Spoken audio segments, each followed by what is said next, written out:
Railway परीक्षा की तैयारी कर रहे सभी छात्रों का स्वागत है। आज हम स्टैटिक जीके के सबसे महत्वपूर्ण टॉपिक नृत्य यानी डांस को कवर करेंगे और हम इसे एक बहुत ही खास दृश्य अभ्यास तकनीक यानी विजुअल मेमोरी टेक्निक से पढ़ने वाले हैं।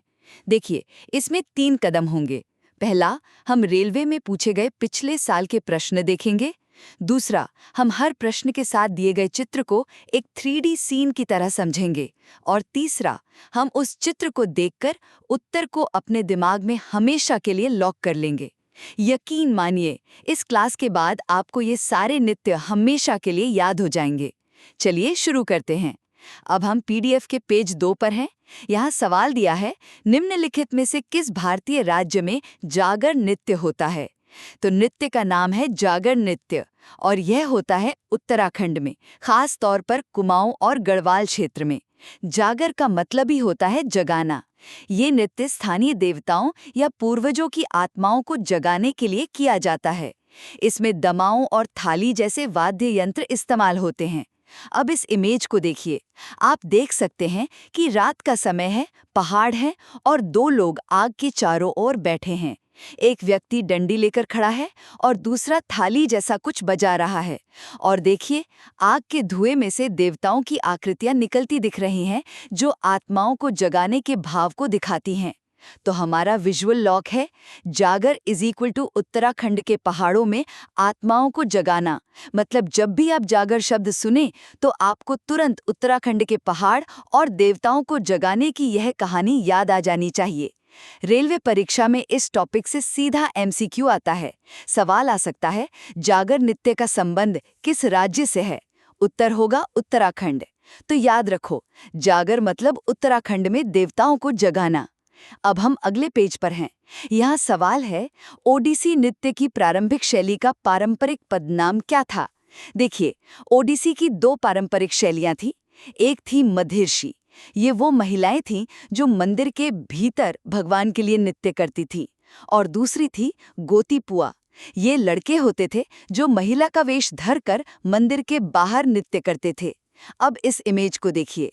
बाईं ओर एक महिला मंदिर के अंदर नृत्य कर रही है, ये मधिर्षि को दर्शाती है। और एक तीर दाईं ओर इशारा कर रहा है, जहां एक और नर्तक मंदिर के बाहर है। ये गोतीपुआ परंपरा को दिखाता है। तो विजुअल लॉक क्या बना? महर्षि मंदिर की महिला से गोतीपुआ महिला बने लड़के। ये लॉक आपको याद दिलाएगा कि महर्षि मंदिर के अंदर थीं और गोतीपुआ बाहर।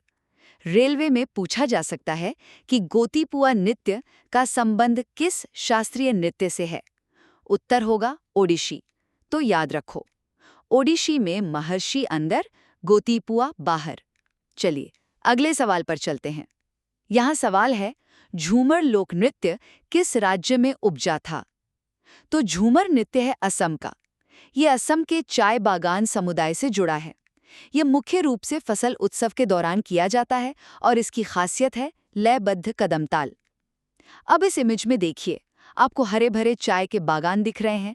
बहुत सारे पुरुष और महिलाएं एक लाइन बनाकर एक दूसरे की कमर पकड़कर एक लय में कदम बढ़ा रहे हैं। तो हमारा विजुअल लॉक है, झूमर = असम के चाय बागान में वर्कर्स का ग्रुप डांस। जब भी आप झूमर सुने तो ये चाय के बागान की तस्वीर और वहां के लोगों का ये ग्रुप डांस याद आना चाहिए। रेलवे में सवाल आ सकता है, झूमर नृत्य का संबंध किस समुदाय से है? उत्तर होगा असम का चाय बागान समुदाय। तो याद रखो, झूमर मतलब असम के चाय बागान। अब हम अगले पेज पर हैं। सवाल है, यक्षगान किस राज्य का लोक रंगमंच रूप है? इसका सही उत्तर है कर्नाटक। यक्षगान का मतलब ही है यक्ष का गान। यक्ष यानी प्रकृति की आत्मा और गान मतलब गीत। इसमें पौराणिक कथाएं दिखाई जाती हैं। इस इमेज को देखिए। एक यक्षगान कलाकार है जिसके चेहरे पर बहुत ही नाटकीय मेकअप है, आंखें बड़ी-बड़ी और भावुक हैं और सिर पर एक बहुत बड़ा और सजावटी मुकुट है। तो विजुअल लॉक बहुत आसान है।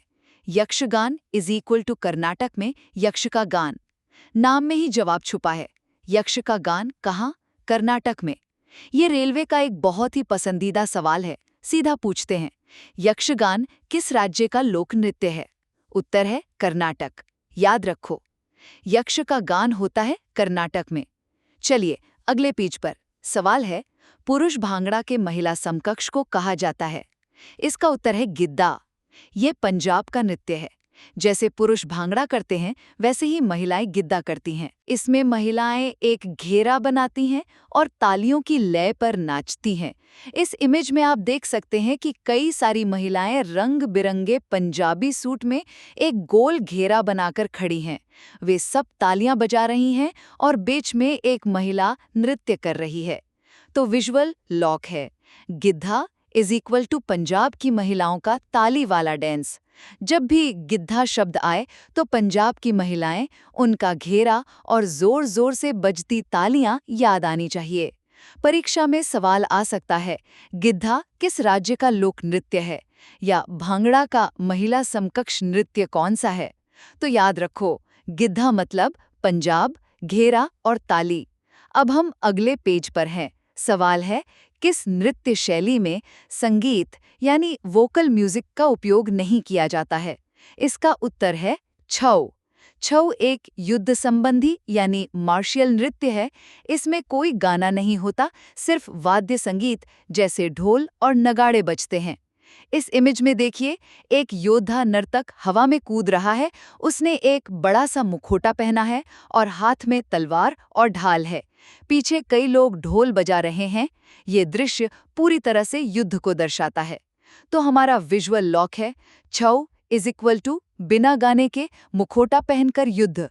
ये लॉक छऊ की 3 सबसे बड़ी पहचान बताता है, कोई गाना नहीं, मुखौटा और युद्ध कला। रेलवे में पूछा जा सकता है, कौन सा भारतीय नृत्य मुखौटे के साथ किया जाता है? उत्तर होगा छऊ।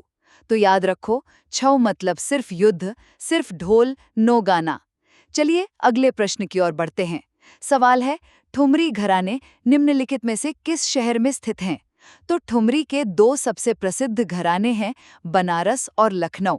यह एक अर्धशास्त्रीय गायन शैली है जो बोल बनाव पर आधारित है, मतलब इसमें शब्दों और भावनाओं पर ज्यादा जोर दिया जाता है। इस इमेज को देखिए, एक शाही दरबार जैसा माहौल है। बीच में एक गायिका बैठी है जो हाव भाव के साथ गा रही है। उसके चारों ओर तबला और हारमोनियम वादक बैठे हैं। तो विजुअल लॉक है, thumri is equal to Banaras, Lucknow के दरबार का प्रेम संगीत। यह आपको याद दिलाएगा कि ठुमरी का संबंध बनारस और लखनऊ के शाही दरबारों से है। परीक्षा में सीधा सवाल आता है, ठुमरी गायन शैली का मुख्य केंद्र कौन सा है?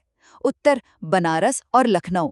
तो याद रखो, ठुमरी मतलब बनारस और लखनऊ का प्रेम संगीत। अब हम इस चैप्टर के आखिरी पेज पर हैं। सवाल है, चाली, रामदानी और झुमुरा किस नृत्य शैली से संबंधित हैं? ये सभी सत्रिया नृत्य के हिस्से हैं। सत्रिया असम का शास्त्रीय नृत्य है। ये असम के सत्र यानी मठों में विकसित हुआ और इसके संस्थापक महान संत शंकरदेव थे। इस इमेज को 3 हिस्सों में बांटा गया है। तीनों में पुरुष नर्तक सफेद धोती पहने हुए हैं। पहले में चाली, दूसरे में रामदानी और तीसरे में झुमुरा की मुद्रा दिखाई गई है। पीछे का माहौल मठ जैसा लग रहा है। तो विजुअल लॉक है, Sattriya is equal to Assam के मठ में चाली और झुमुरा। ये आपको सत्रिया को उसके स्थान और उसकी शैलियों से जोड़कर याद रखने में मदद करेगा। रेलवे परीक्षा के लिए ये बहुत महत्वपूर्ण है। सवाल आता है, सत्रिया किस राज्य का शास्त्रीय नृत्य है, या सत्रिया नृत्य के संस्थापक कौन थे? तो याद रखो, सत्रिया शंकरदेव, असम के मठ। तो दोस्तों, आज हमने विजुअल मेमोरी टेक्निक से भारत के सबसे महत्वपूर्ण लोक और शास्त्रीय नृत्यों को सीखा। मुझे उम्मीद है कि अब ये सभी तथ्य आपके दिमाग में तस्वीरों के साथ लॉक हो गए होंगे। इस पीडीएफ को एक बार और देखें और हर विजुअल लॉक को मन में दोहराएं। अपनी तैयारी जारी रखें। हम अगली क्लास में एक नए टॉपिक के साथ मिलेंगे। जय हिंद।